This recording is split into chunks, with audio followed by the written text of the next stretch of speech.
All rise. The Court of Appeals Division 1 is now in session.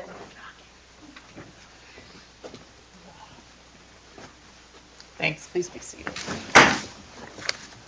Good morning. We're here for oral argument in San Diego Gas and Electric Company versus the Arizona Department of Corrections, TX210008. As you know, we're live streaming these, so if you'd please announce your name when you stand up and the party you're representing. You'll have 20 minutes aside. You'll keep track of your own time, and you don't have to use it all. Keep in mind that we have read the briefs and studied the record and conferenced the case this morning. With that, counsel, you may proceed. May it please the Court, Jerry Freeze appearing on behalf of the Department of Revenue and Maricopa County and Yuma County. For all of the briefing in this matter, there are two relatively simple issues. Issue one is, did the legislature adopt a straight-line depreciation value regimen for electric transmission property in this state? The trial court said no. The fact of the matter is the legislature did. The statute couldn't be any more clear, and the Supreme Court had a simple paragraph on this in the Trico case, where it identified the straight-line depreciation regimen and how straight-line depreciation works. Were there questions, though, in that case about whether there was going to be an end-of-life depreciation? I mean, I understand your reference there that they're doing a straight-line depreciation calculation, but were the issues there about end of useful life and how we're going to depreciate that, or whether we can? Right. The issue, they were not, and the issue is not the end of the useful life. The issue is future removal costs. So in the future, future removal costs. They will have removal costs. But in Trico, that wasn't an issue. Correct. Okay. Correct. But it simply establishes, as to the initial issue, did the legislature adopt a straight-line depreciation regimen? They did. They did, and the Supreme Court identified that. But if you adopt a straight-line depreciation method, that doesn't tell us what types of things you can depreciate. Correct. You have to look, correct. Right, and that's the second issue. But the initial issue is just simply straight-line depreciation. But is there a question that cost of removal is not being done in a straight-line depreciation manner? It's not that it's not being done. The issue is that cost of removal is not valued at all. They don't report it, and we don't value it, and so yet they still depreciate it. So San Diego has costs in this state. They have three different types of costs, basically. They have land rights costs, the land over which the transmission lines run. They have plant costs, and they have future removal costs.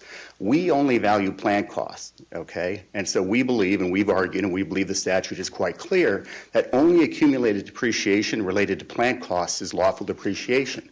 Future removal costs, they're in the future. They haven't been incurred yet. They don't report them, and we don't value them. But they still get to depreciate them. They get to depreciate them annually. That will accumulate over time, and they get to pass that on. Why aren't they related to plant costs? If you have a facility that's sitting out there right now that costs $20 million to build, sure, but there's going to be a federal regulation that requires remediation at the end of 10 years, and that's going to be another $30 million. Why isn't the actual cost to the utility both those figures, the cost of removal? It is for FERC purposes. So for FERC purposes, in addition to future removal costs and plant costs, they also have land costs. But we don't value land costs. So does land cost depreciation relate to plant costs? Well, it doesn't. It relates to land costs.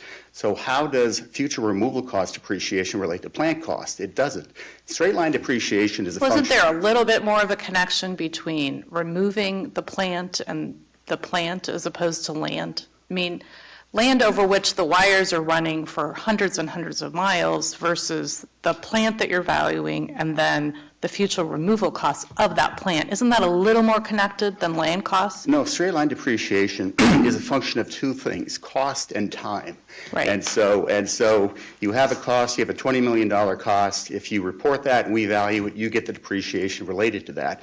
Future removal costs, now does that relate to plant? Well, it does indirectly. I mean, in the future you will be removing it, but because we didn't value it, you don't get the depreciation related to that to be applied toward the plant that we did value. And I think the way to think about it, and we gave the example in our briefing, is say that they have $50 million worth of plant in this state, but they only report $10 million. But on the books with FERC, they have $40 million in depreciation related to their $50 million in plant costs. Now, all that depreciation is lawful. All of it is FERC depreciation. It's all on the FERC Form 1, but they only reported $10 million in plant costs. So the only depreciation they get is the depreciation related to the plant costs that they reported. So if they reported $10 million and they have $40 million in accumulated depreciation, the value of the plant that they reported and that we valued is not negative $30 million. Because, again, that $30 million does not relate to the $10 million that they reported. But you're acknowledging that it is a legitimate expense and it's authorized under FERC. So why isn't that actually the value of it? It's essentially zero. They have this obligation. Why is it different than, for example, just having a balloon payment obligation? You take out a mortgage for a house and you have a balloon obligation at the end of the term. Isn't this sort of like having a balloon obligation at the end of a period and it's an obligation to remediate? I don't think it's comparable. It is a separate obligation. It is a cost that they will have. It is not one that we value. And because we don't value it, they don't get the depreciation related to that to apply to something that they did report. And that's the whole issue in this case. So they have, again, approximately $50 million in plant costs. They have, say, $30 million in future removal costs. They report $50 million in plant costs, but yet they claim that they're entitled to $80 million in depreciation costs. That $80 million does not all relate to the $50 million in plant costs. Only the $50 million attributable to the plant. The additional $30 million does not relate to plant costs. It relates to a cost that we didn't value and that we didn't tax. And therefore, just like land rights, the idea that future removal costs does relate to plant in the obtuse kind of sense, straight line depreciation is, again, a function of two things, cost and time. And if you don't value the cost, you don't get the depreciation related to that cost to be applied to something, again, that you did report. You can't report $10 million in depreciation and claim, or $10 million in plant costs and claim $50 million in depreciation. It's that simple. Even if they have $50 million in depreciation, accumulated depreciation on their FERC books, on the FERC Form 1, they didn't report the $50 million in plant costs. So the idea, just the initial idea coming in that our property is worth negative $28 million, how can that possibly be the case? I mean, that is just facially ridiculous with respect to a property that is not exempt under the Constitution. Under the Constitution, this kind of property is taxable. The legislature could not conceivably adopt a negative valuation scheme for non-exempt property, and they haven't done it in this case. Straight line depreciation is basically 8th grade math. That's all it is. Take the cost, apportion it out over time.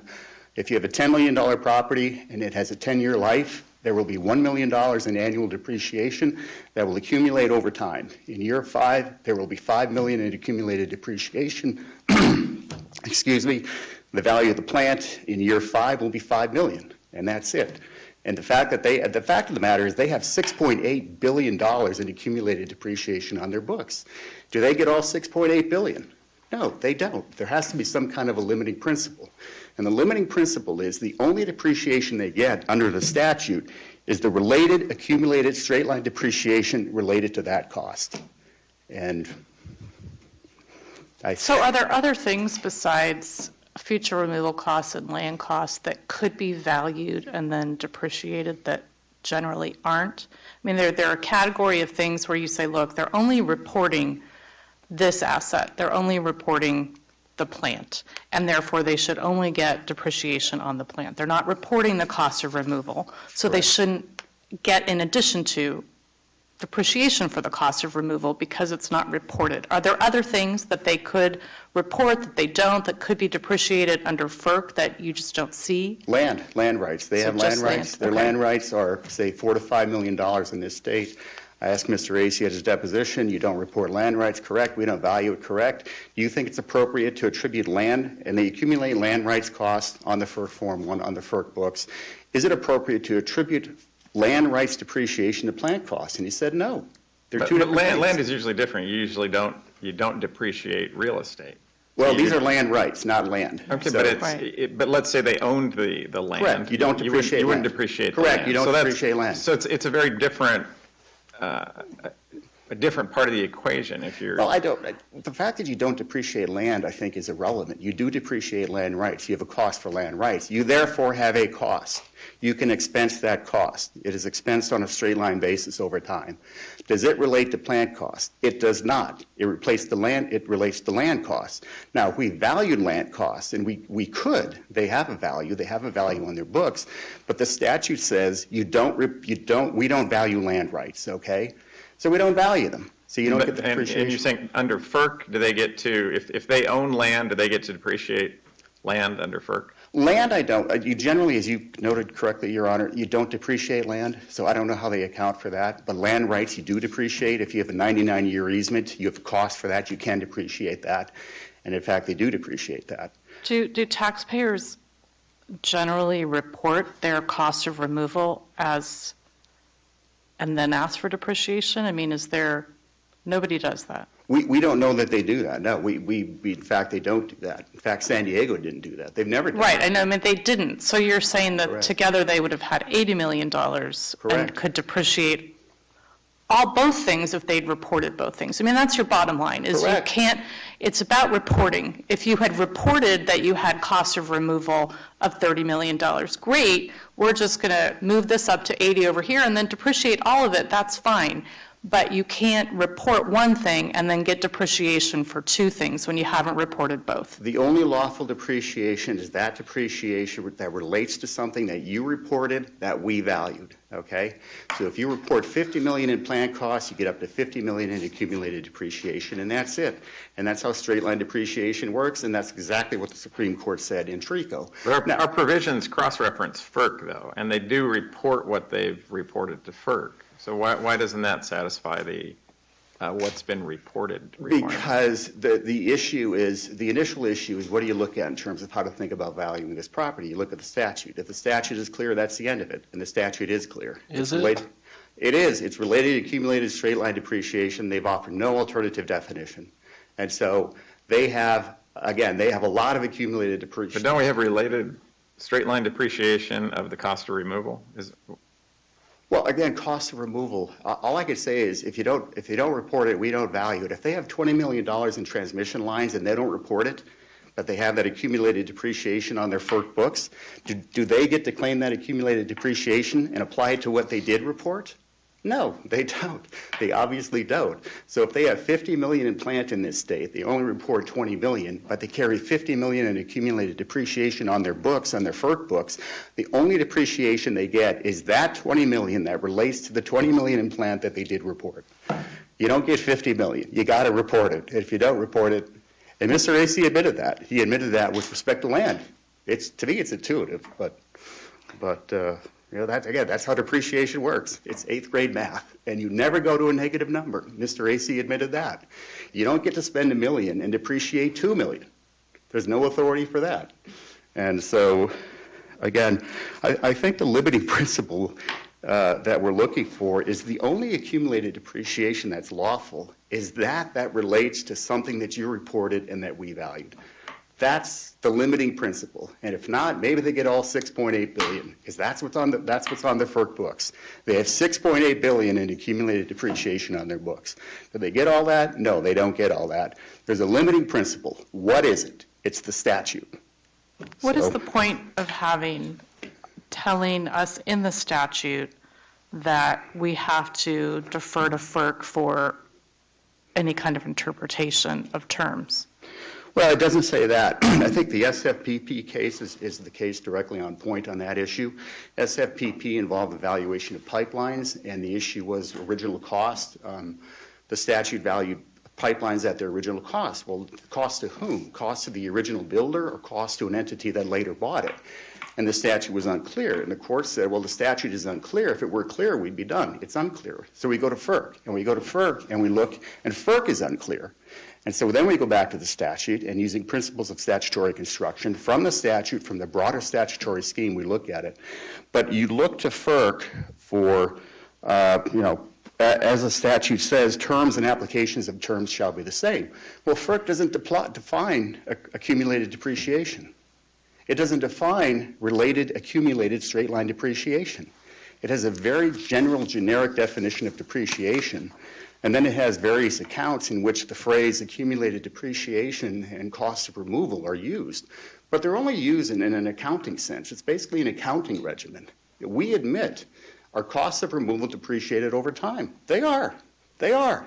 All costs. It's under a section under 108 that's accumulated provision for depreciation, and then Right. subsection C, cost of removal. That seems to contemplate that it's under C8C. Right. It's under this section one, accumulated provision for depreciation. That seems to contemplate, this is Sure. an accumulated provision for depreciation. All depreciation accumulates. If you have $20 million of depreciation in the future, and the plant is expected to be expired in 20 years, and in 20 years the cost will be $20 million, they can begin depreciating that now. They can begin expensing that and passing that on to their customers in California. So does that depreciation accumulate? Yes, it does. All straight-line depreciation accumulates. So it's just a very generic term. It's not a term of art, and it says nothing about how the statute operates and what the legislature intended. It just says, guess what? Depreciation accumulates. No kidding. Whether it's land rights costs or plant costs or whatever, it all accumulates. There's no definition of it. There's nothing in FERC that says core depreciation is straight-line depreciation of plant costs, because it isn't. It isn't. It's straight-line depreciation of future removal costs. So, again, accumulated depreciation is a very generic term, and again, the limiting principle is core depreciation does not relate to plant cost. And so we would add the limiting principle is the only lawful depreciation is related, accumulated, straight-line depreciation relating to plant cost. And that's the issue.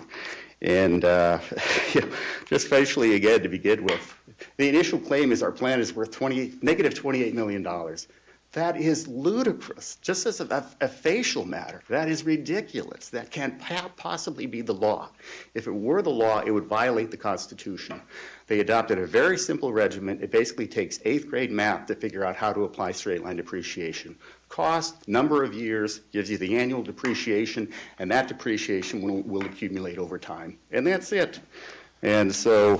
Counsel, let me ask you on another topic that as I understood the brief, there was kind of two arguments, if this court affirms versus if this court doesn't, on the valuation. And if the court affirmed, I think you were saying that we should look at the original plant cost and service reduced by the depreciation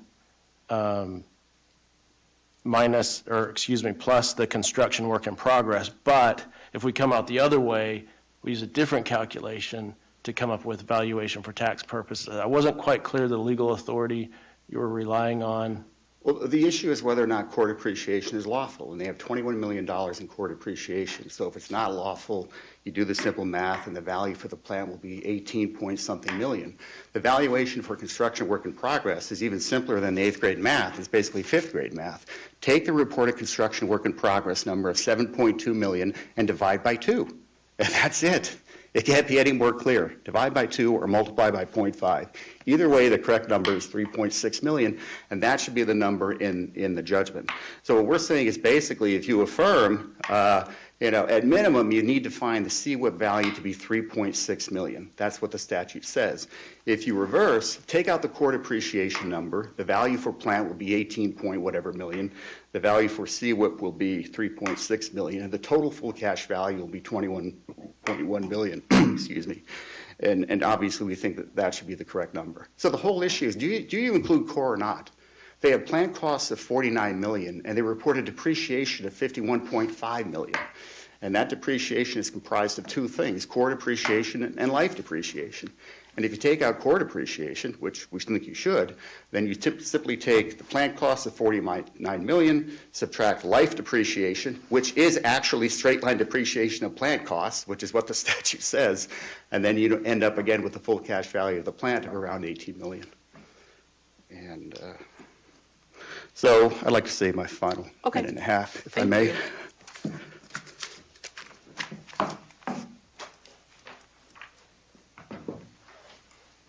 Good morning. May it please the court. My name is Paul Mooney. I'm here with Paul Moore from my office. My partner, Mr. Wright, who worked on this case with me, is unfortunately in California on a vacation and couldn't come with me this morning, but Mr. Moore has spent some time getting ready with me. Also in the gallery, just for the record, is Mr. James Acey, who is the tax director for Sempra Energy, which owns San Diego Gas and Electric, which is the taxpayer in this case. Whenever you prepare for an oral argument, as a respondent at least, you prepare an outline and then you throw it away. And I'm going to do that right now. Most of what you just heard is pure fiction. It's not true. The issue before the court in this case is a very simple one. And it is, what does the valuation formula prescribed by the legislature require the Department of Revenue to do in valuing an electric transmission company like San Diego Gas and Electric? The answer to that question is very clear. It's very simple. It's set forth in the statute. And if we can look at the statute for a second and then apply it to the actual facts of this case, it becomes a very easy case to resolve. The statute first says in subsection A, the valuation of all electric transmission property shall be determined in the manner prescribed by this section. The Supreme Court in Trico has made it clear when the legislature prescribes a method, which they have the power to do under Article 9, Section 11 of the Constitution, it is their exclusive province to dictate how property be valued. This is not something for the courts to decide. Courts can interpret statutes, but the courts don't decide what is and is not valued. The next subsection of the statute then says, electric transmission property shall be valued as follows. And it's a real simple formula. You start with original plant and service cost. By the way, that is a term defined by the FERC. That is a number that my client reported to the Department of Revenue, as they're required to do. They've been doing it for years, and they did exactly what they're required to do. They took it right off the FERC form. Second, the original plant and service cost shall then be reduced by, and only the first of those three items below matters, B2A, the related accumulated provision for depreciation. That term is defined by the FERC in the Uniform System of Accounts. It is a defined term. In fact, the heading to Account 108 of the Uniform System of Accounts is entitled Accumulated Provision for Depreciation. Was that account in effect, Account 108, on January 1st of '89? Yes, it was. Yes, it was. When this statute was originally adopted, the legislature tied it to an earlier version of the FERC's Uniform System of Accounts, and then when it was amended, they upped it to 1989. The statute in no respect that's relevant here has been changed as it relates to this formula, original plant and service cost minus the related accumulated provision for depreciation. And then, as is pertinent here, because we have construction work in progress, you then add 50% of the amounts recorded as construction work in progress in subsection C to arrive at the value. Now, there's one really important exhibit. We attached it as Appendix 1 to our answering brief. It is an exhibit that was presented to the tax court. It is an actual form generated by the Department of Revenue. This is their form. And Mr. Acey included in that form exactly what he reported to the Department of Revenue. So let's not talk about hypothetical numbers that don't match reality. We're only talking about the property in Arizona. If you look at the very first line, plant in service, which they don't dispute, which excludes contributions in aid of construction, or kayak, because this is a transmission company, it's not a electric distribution utility. Original cost, $53,035,587. Accumulated depreciation, $51,992,185. Net book value, $1,043,402. This case started because the Department of Revenue said, we can't possibly have these numbers because we're getting a negative number. Well, the reason you're getting a negative number on part of the value, the subsection B part of the value, is because if you look a few lines further down, it then says less environmental protection facilities, not applicable here, it's in the statute. Fee land, this will address your question, Judge Catani. There is no fee land, not applicable. There's no fee land at all owned by San Diego Gas in Arizona. And third, land rights, which are deducted because the legislature said we deduct it. The department doesn't dispute that either. Look at subsection G8 of the statute. Plant means, and then there's a definition, and it says plant does not include land rights. The legislature decided we're not going to tax, as part of the value of these facilities, land rights. The legislature was within their power to do that. It's Article 9, Section 11. They have that authority. They made that decision. The DOR doesn't question that deduction, and yet it is that deduction that results in a negative number for the subsection B part of the statutory value. If you look, that's a negative $2.629 million that is deducted from the net book value, which is a positive number up until, $3.672,403 is deducted to get a negative $2,629,000. That is purely because the legislature said we're deducting land rights. If the legislature hadn't said that, we wouldn't be dealing with a negative number for part of the formula. But it's only part of the formula, because remember, we add the construction work in progress. So subsection C of the statute then says we add. Now look at the very bottom line of that form. Arizona full cash value, all property. This is what we're here talking about. $1,019,474. That number is not a negative number. And throughout their briefing, and throughout their briefing below, and throughout their argument, they have maintained the position that because we are including cost of removal in the accumulated provision for depreciation, we get a negative number. We don't get a negative number. That's Not today, but at some point it will be. No, you won't, because included in that value is a $3.6 million number for CWIP, construction work in progress. That goes on at 50%. The next year it went on at 100%. So we added $7.2 million into original plant and service costs the next year. This is a one-year issue. This has only happened once. And it only happened this year, and the argument that it happened because it produced a negative number is a fallacious, false argument. It's not true. Because the full cash value that my client received, total full cash value, was a positive number. And it will be positive, it is positive in 21, and it's positive in 22. All of those numbers include cost of removal in the accumulated provision for depreciation. Now, why is that? That's really simple. The taxpayers have no choice. FERC mandates it. You have to include cost of removal in the accumulated provision for depreciation under FERC order number 631. If I could interrupt, and Sure. a bit of free association, but what's not necessarily intuitive to me is why the cost of removal doesn't increase the original cost. If the total amount, it seems like you should be depreciating, you should add the cost of removal to the original cost and then depreciate from that number. But we're just starting His with. argument, it should be valued. That if you're not reporting it and valuing it, getting a value for it, you don't have a total cost that reflects your true value, but you're depreciating things that you haven't valued. You're getting a benefit with no cost. Not true. Not true, because the statute is based on the way in which these electric utility companies and transmission companies, which are monopolies, are regulated. They're regulated by the FERC. And the FERC sets rates based on the way the property is reported to the FERC, which is assets less depreciation. They specify what goes into the depreciation category. And by the way, straight line is a non-issue here. There's no dispute. Straight line is what is used. It's used by Sempra and San Diego Gas and Electric in its reports.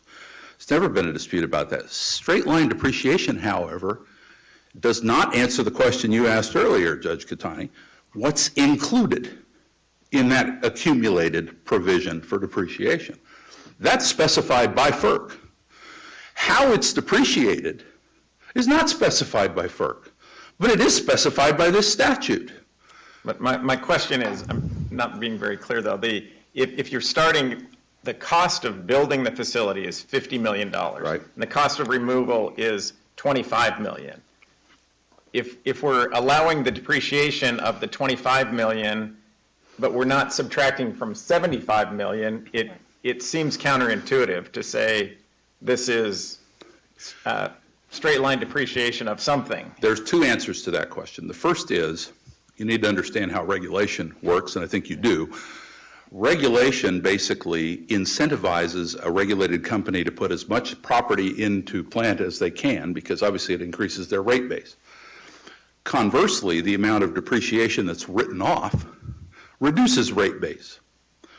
So what reduces your ability to earn is the amount that's taken off, which includes, in this instance, cost of removal. It's not something any utility would voluntarily choose to do, but it's mandated by the regulator. And the reason it's mandated by the regulator is because those costs will be incurred in the future. They're required. And the ratepayers who are benefiting from the rates that are being charged today should be charged for the cost of those benefits. And that's why the regulators do what they do. But the second reason that that's really kind of a misnomer here is the legislature can decide what it wants to value and tax. They did that with land rights. They could have said, we're going to tax land rights. They didn't. And there's lots of reasons for that, but nonetheless, that's what the legislature did. And because of that, we get a lower value.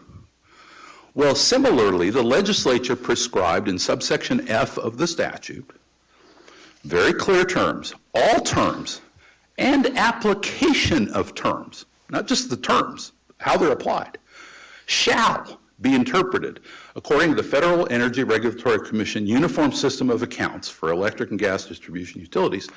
So we have a term. Could they come in and change that if they could? The state could come in and omit any reference to FERC and They just could. say we're going to.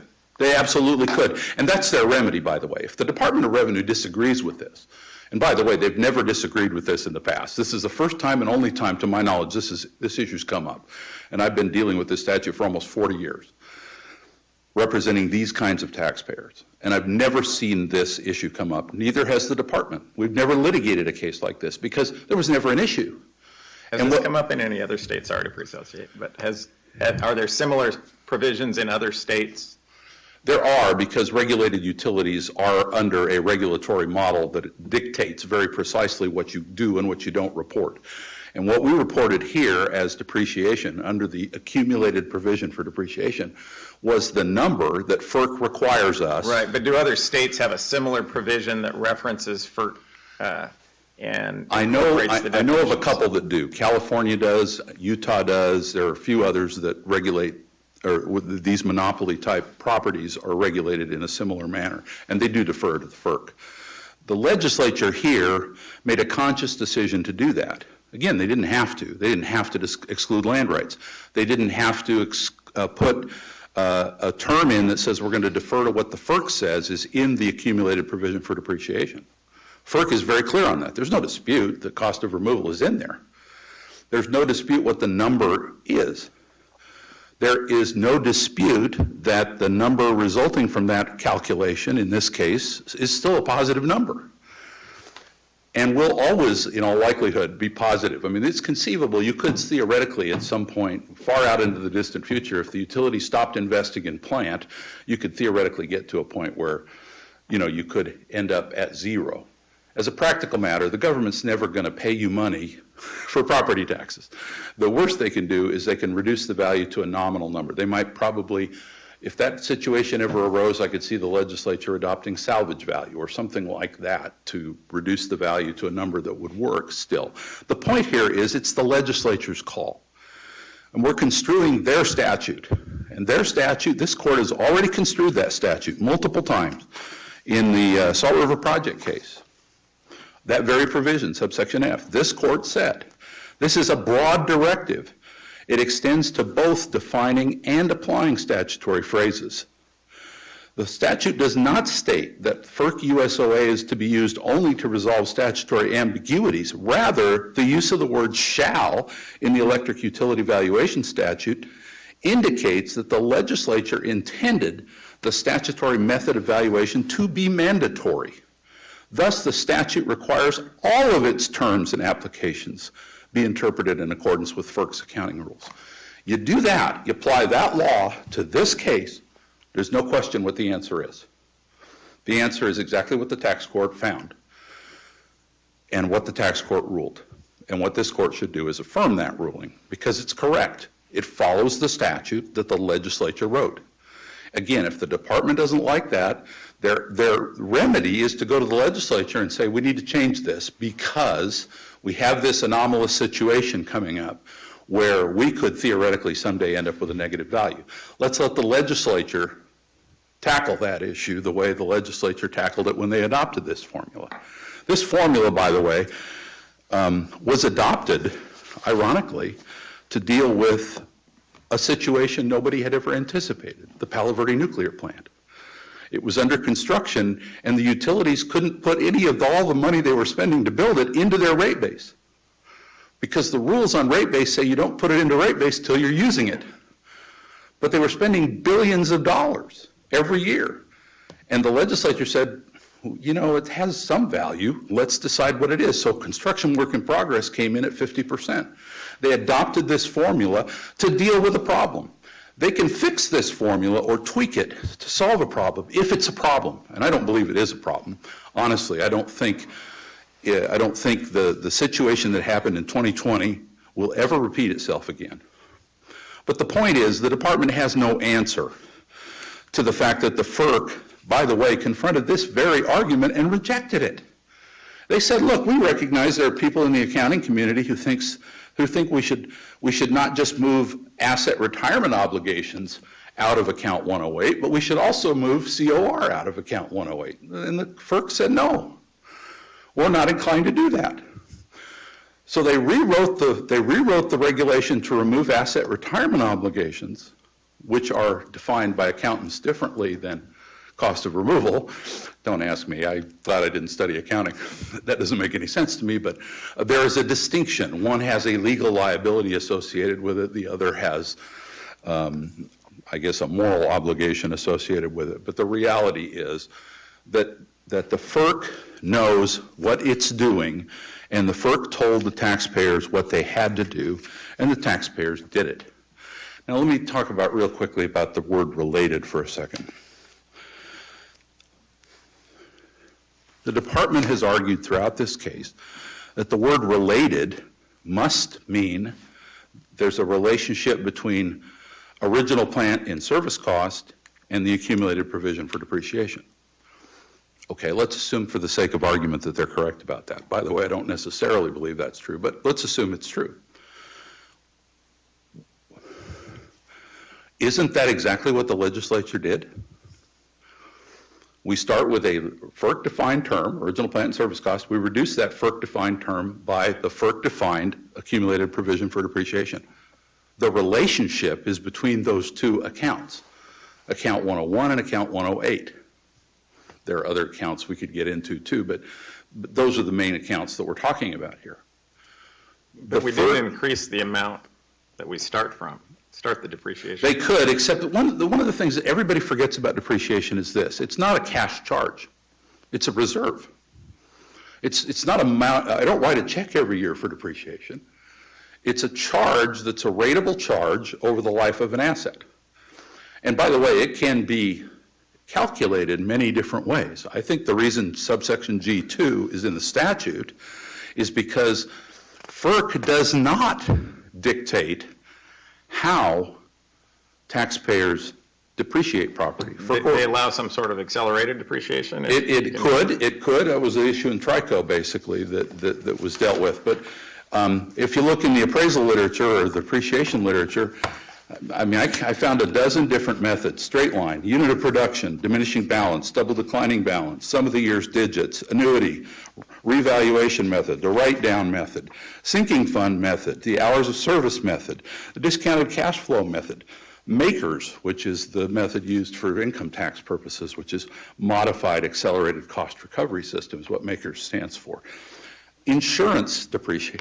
There's all kinds of different ways that the literature says you can depreciate something.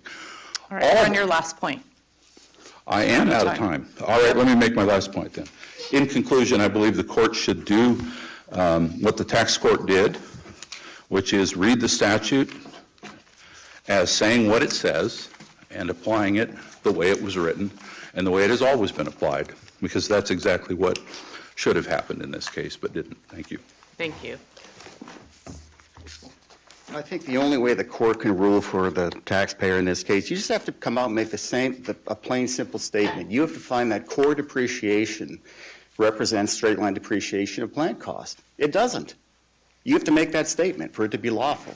And it doesn't, as a matter of fact. And Mr. Acey admitted it doesn't represent straight line depreciation of plant costs. But that's the statement you have to make. And falling back on account 108 doesn't get the job done. Account 108 is a very general, generic provision that deals with, it says, for general ledger and balance sheet purposes, this account shall be regarded and treated as a single composite for depreciation, blah, blah, blah. The fact of the matter that the phrase cost of removal and accumulated depreciation appear in the same paragraph or the same ledger means nothing. Future removal costs depreciate. It will accumulate over time. The legislature said we are limiting this to related accumulated depreciation of plant costs. And this is made evident in the argument about land costs. Mr. Mooney argued that, well, if you took into account land costs, it has a value of $4.8 million, then we wouldn't have a negative number. If you took into account land costs, you'd start with $4.8 million, and land costs would then have a separate depreciation regimen. There would be a life of 50 or 99 years, and there would be separate depreciation related to land costs. You take 100 years, divided into, the $5 million cost, there'd be $50,000 in accumulated depreciation every year. In the year 50, there'd be $2.5 million in accumulated depreciation. So it will always be positive if you apply it correctly and thoughtfully. If you want to say that core depreciation relates to plant costs when it doesn't, have at it, but that's not the facts, and they know that. Thank you. All right, thank you. Thank you for your arguments. We'll take the matter under advisement and issue a decision in due course, and at this time, the court's adjourned.